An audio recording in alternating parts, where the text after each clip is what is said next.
Royal Stag Barrel Select, perfect strokes. I am here with two perfect gentlemen, Javed Akhtar, Shankar Mahadevan. We are in Kolkata. Thank you for joining us, first of all. How do you think music is moving forward now, especially Hindi film music? Good, bad, ugly, or is it the same old transition phase that we've always been through? See, music is like fashion. New things keep coming, new things keep going. You know, there's a spike, somebody becomes a super duper hit. But I think at the end of the day, when you have a set of good lyrics, good poetry, good melody, sung beautifully with a great arrangement, those things will stay for a long time. Even a great music pandit and a small child, that range of people should be able to appreciate it, you know. And that is a kind of composition that will stay for a long time. Film music or film dialogue or film itself, they are not produced in a void. They are a part of a society, and whatever is happening in the society will reflect here. What has happened tragically? That in last 30-40 years, our society has progressed materially, industrially, technically, so on. And today the middle class, urban middle class is doing very well for itself. But in this chase of catching the gravy train, we left certain things at the platform. You see, today I hear songs where they are grammatically wrong words. It is totally wrong grammar. All right, so this man who wrote the song did not know about grammar. He made a mistake. Then the man who was making the tune of the song also did not know that. Then the director who chose this song, he also did not know. When the producer who took it, the actor who acted, nobody, and then when the song released, even in the public, nobody has any problem. Because they don't know. So that is how a vocabulary is shrinking, a grammar is going haywire. Hai, he, hai, iska hi difference nahi pata hai. एक line में है, दूसरी line में है, anything happens. And the ultimate tragedy is that even the audience, the listener has no problem with it. Is there something that you would like to do, push the envelope still, in your individual capacities, in terms of the music world? Starting with you, Shankar. Firstly, you know, I always had this vision of teaching the music that we have in our country, because I always felt that enough opportunities are not there for young students to learn in depth the kind of music that we have. That's why I set up an academy 5 years back.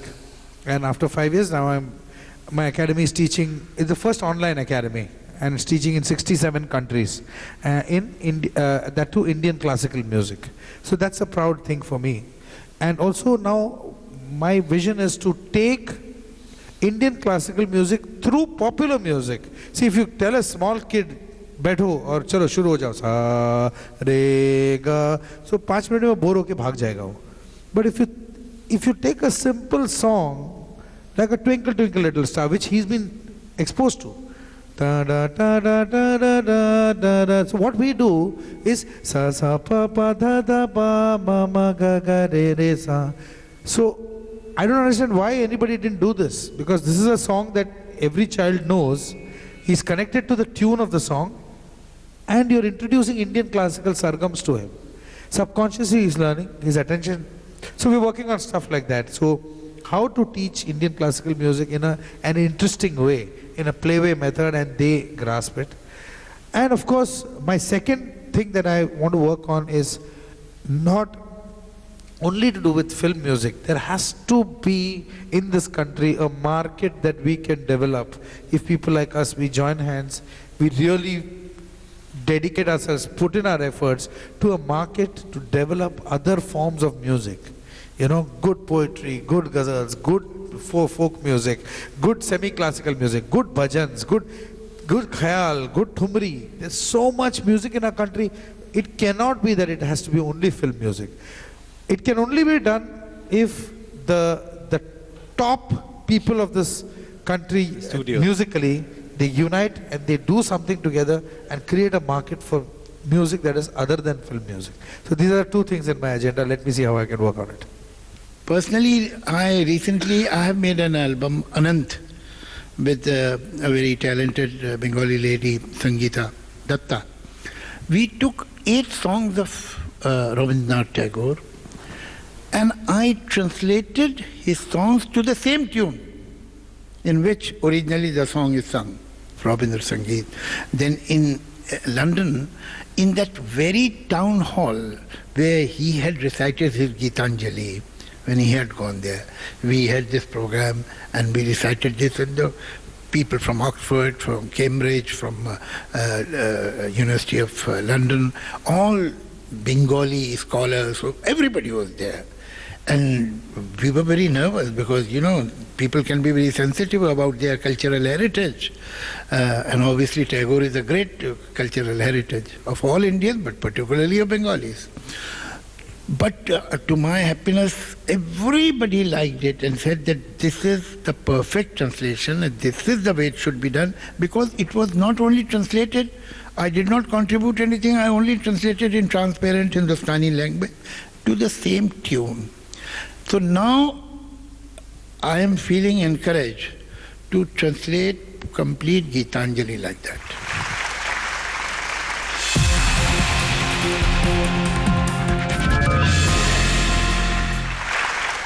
Royal Stag, Barrel Select, Perfect Strokes. I'm here with 2 perfect gentlemen. Excellence in music, composing, in the industry, legends in your own right. Let me start with you, Vishal, first of all. So, Vishal, your favorite music composers, directors, the perfect ones that you think have made a huge impact on you from the industry?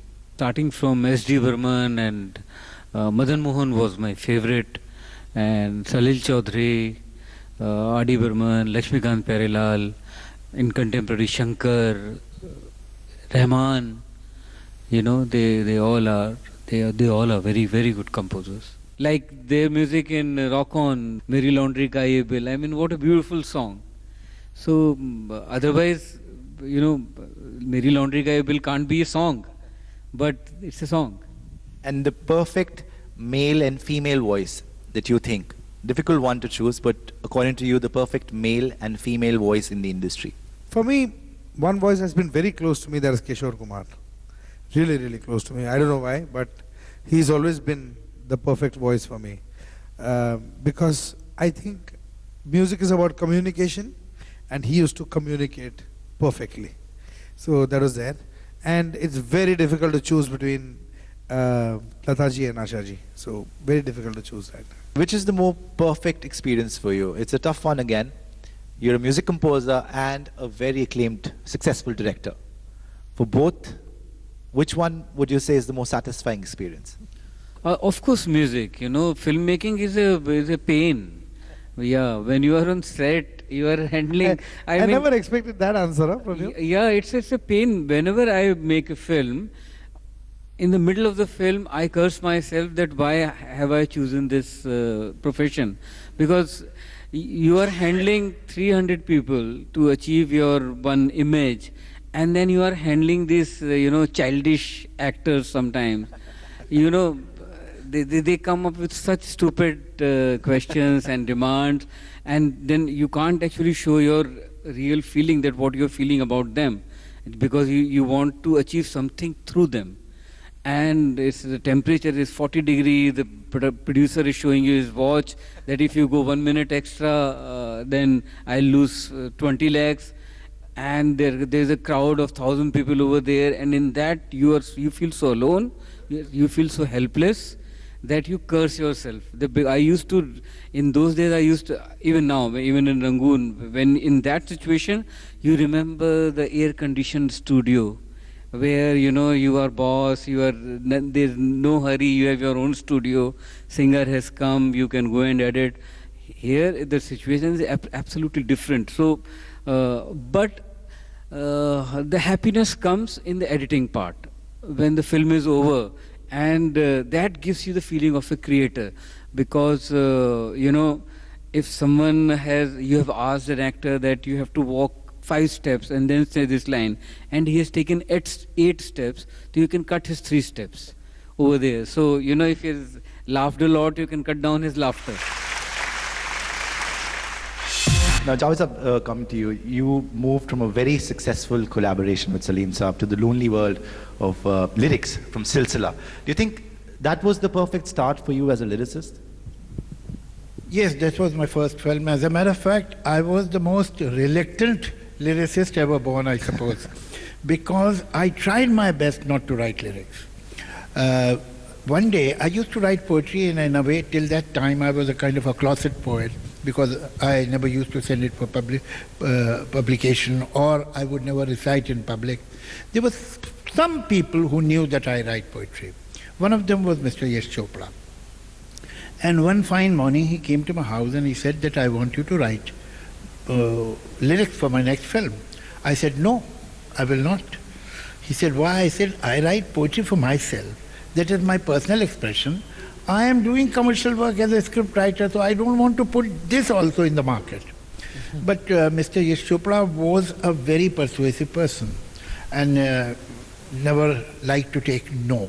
So he pursued me. I gave him all the impossible conditions. So he'll get disheartened or he'll feel offended or whatever. What were the impossible conditions? Like, what is the highest prize a songwriter takes? I'll take more than that. You will have to send all the money for all the songs, then I'll come to your office to do that. I mean, it was unreasonable, and only just to get rid of it. But he said, okay. So next day he sent the money also for all the songs. Now I had no way to get out. So I went to his house and I heard this tune, Dekha Hai Khwaab To Ye Silsile Hue, that was played by Mr. Shiv Kumar, and Hari Prasad Chaurasia ji was also there. And I think I had gone there by 11:30 in the morning, and by 5 the song was ready there. I wrote the song right there. And I thoroughly enjoyed this endeavor. So, what you say in Hindi, muh se khoon lag gaya. We see this huge success with Vishal Bharadwaj today, but what people forget is the huge criticism that you might have got initially in your career, the snubs, the rejections. To overcome that and to perform at the level that you are and to stick to your guts, you know, to handle yourself and to believe in yourself. Isn't that also what perfection is all about? Yeah, I think it's more than perfection. You know what you're looking for. You're looking for happiness within, with your work, because finally you have to face yourself in the morning. And with your work, it keeps reminding you all the time. You hear your song, you see your films. More than any other critic, you have to face yourself with your work. And again, I'll quote Javed Saab. He told me once, he must have forgotten about it. When I was not going through a good patch, I met Javed Saab, and he told me one thing, that please make a film for yourself, the story you like. Because at the end, at least there will be one person in this universe who would like his work. At least one. Okay, this question is for all three of you, and it's a difficult one. Which, according to all three of you, is the most perfectly composed or picturized song, or that made an impression on you, stayed with you, that you thought that it was a really special song? Might be your song, might be some other song. Best picturized song. Picturized and it is composed. very difficult for me to and decide which song of the Guide was the best picturized song. Every song of Guide was unbelievably one picturized. Tere mere sapne ab ek rang hai, piya to se nana lage re. Any song, you take any song, it was so superbly picturized. Or Vijay Anand's Pal Pal Dil ke paas tum rehti ho. What a great picture idea, what a concept. So it is very difficult. Vijay Anand, Raj Kapoor, Guru Dutt. Guru Dutt has picturized some song, unbelievable quality he has given. A song like Ye Duniya Agar Mil Bhi Jaye To Kya, it's a very long song. It doesn't give too much variety in the tune. It's a poem that is sung, and there are at least 6 stanzas. And the location is a hall. Now there are no breaks. People are sitting, audience is sitting, and some people are standing on the stage. But it is only the magic of Guru Dutt that made it visually so rich. So many songs. So when you hear the song, the visual automatically comes to you. Yeah. Like today, the directors go to Swaziland and Switzerland and Netherlands and any land possible. Guru Dutt has picturized the song Na Jao Sanya Choda Ke Baiya on a bed. And look at the picturization. So Raj Kapoor, Guru Dutt, Vijay Anand, they were the masters of picturization. As a singer, I feel that. As a musician, I feel that. When I have to go on stage, I'm not an original artist, so I sing cover songs. And I have to sing the songs of today as well as yesterday. So as a musician, I don't feel really happy about singing today's songs. No, I understand what you're saying. I think recently what has gone wrong, by and large, I mean there are exceptions, there are some very good songs even today, but the average standard has definitely fallen down, there is no doubt about it. And this is a general complaint wherever you go in India or abroad, talk to diaspora, they will say it. You see, the purpose of music is different in our part of the world than the Europe or US. There the music is made to be listened. Here we need songs to sing. Indians are singers. Every Indian sings, whether in the bathroom or in the bedroom or anywhere. But they do. We want songs which we can sing.